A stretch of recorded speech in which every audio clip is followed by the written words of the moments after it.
Hello, Bacho. Let's see this question. The question says all of the following is true about oxidative phosphorylation except. And the options are option A, in prokaryotes it occurs in the mesosome.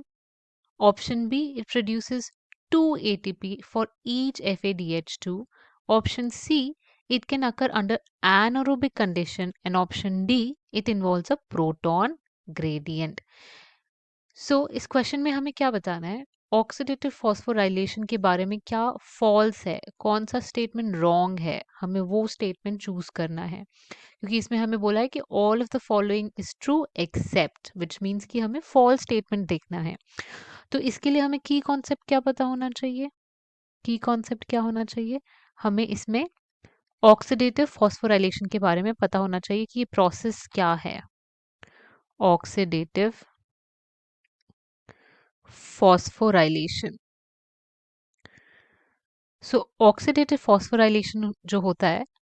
वो एक step होता है ATP production में सो ATP production में 3 steps होते हैं 3 major steps होते हैं उसमें जो लास्ट स्टेप होता है उसको हम ऑक्सीडेटिव फॉस्फोराइलेशन कहते हैं तो फर्स्ट स्टेप में क्या होता है फर्स्ट स्टेप में प्रोटॉन ग्रेडियंट क्रिएट किया जाता है प्रोटॉन ग्रेडियंट क्रिएट किया जाता है जो स्टेप 2 है उसमें केमी ऑस्मोसिस होता है केमी ऑस्मोसिस सो केमी ऑस्मोसिस क्या है जिसमें जो इलेक्ट्रॉन्स हैं वो एक प्रोटॉन कैरियर से दूसरे प्रोटॉन कैरियर में ट्रांसफर होते हैं जिससे हमें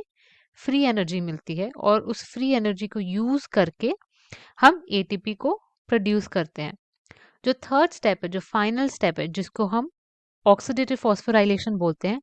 उसमें ये जो इलेक्ट्रॉन ट्रांसपोर्ट हो रहा था केमी ऑस्मोसिस में वही same electron combines with oxygen O2 के साथ कंबाइन होगा ऑक्सीजन को इसलिए हम लोग फाइनल इलेक्ट्रॉन एक्सेप्टर कहते हैं तो ये जो इलेक्ट्रॉन है वो कंबाइन होगा ऑक्सीजन से और इसकी वजह से एनर्जी रिलीज होगी तो जो एनर्जी है वो रिलीज होगी और ये जो एनर्जी है इसको यूज करके फाइनली जो एडीपी है एडिनोसाइन डाइफॉस्फेट है वो कन्वर्ट होगा एटीपी में सो ये फाइनल स्टेप होता है और ये जो थर्ड स्टेप है इसी को हम ऑक्सीडेटिव फॉस्फोराइलेशन कहते हैं और ये तीनों स्टेप नेसेसरी हैं फॉर प्रोडक्शन ऑफ एटीपी तो अब हम ऑप्शंस को वापस से देखेंगे सो फर्स्ट ऑप्शन हमें बोल रहा है option A in prokaryotes it occurs in mesosome ये जो स्टेटमेंट है वो ट्रू है ये क्यों ट्रू है बिकॉज जो प्रोकैरियोट्स होते हैं उसमें मेम्ब्रेन बाउंड ऑर्गेनील्स एब्सेंट होते हैं इसका मतलब है कि जो प्रोकैरियोट्स हैं उसमें जो माइटोकॉन्ड्रिया है वो एब्सेंट होगा माइटोकॉन्ड्रिया जो होगा वो एब्सेंट होगा इसीलिए ये जो ऑक्सीडेटिव फॉस्फोराइलेशन होता है वो मीसोसोम्स में होता है तो मीसोसोम जो होती है वो इनवैजिनेशन ऑफ ये प्लाज्मा मेम्ब्रेन जो है ये इनवैजिनेशंस जो है इनको हम मीसोसोम्स कहते हैं इनफोल्डिंग्स बोलते हैं इनको इनफोल्डिंग्स या फिर इन्वेजिनेशन सो ये है हमारे मीसोसोम्स यहाँ पे ही आपका ऑक्सीडेटिव फॉस्फोराइलेशन होगा प्रोकैरियोट्स में ऑप्शन बी क्या है it produces 2 ATP for each FADH2 सो ये जो स्टेटमेंट है ये भी ट्रू है अगर आप एक FADH मॉलिक्यूल को ऑक्सीडाइज करेंगे उससे आपको 2 एटीपी मॉलिक्यूल मिल सकते हैं और अगर आप एक NADH मॉलिक्यूल को ऑक्सीडाइज करेंगे उससे आपको 3 एटीपी मिलेंगे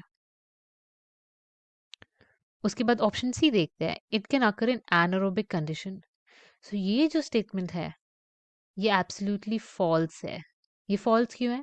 आप अगर इसमें देखें ऑक्सीडेटिव फॉस्फोराइलेशन में ऑक्सीजन के साथ इलेक्ट्रॉन कंबाइन कर रहा है और एनारोबिक कंडीशन मतलब कि ऑक्सीजन प्रेजेंट नहीं है अगर ऑक्सीजन ही प्रेजेंट नहीं है तो ये वाला स्टेप ही नहीं होगा बिकॉज इलेक्ट्रॉन ऑक्सीजन से कंबाइन नहीं कर पाएगा तो इसमें क्या है O2 एब्सेंट होता है इसलिए ये वाला जो स्टेटमेंट है वो फॉल्स है इसलिए ये जो ऑप्शन सी है वो हमारा करेक्ट आंसर हो जाएगा ऑप्शन डी भी देख लेते हैं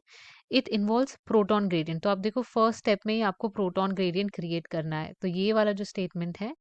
ये स्टेटमेंट भी ट्रू स्टेटमेंट है सो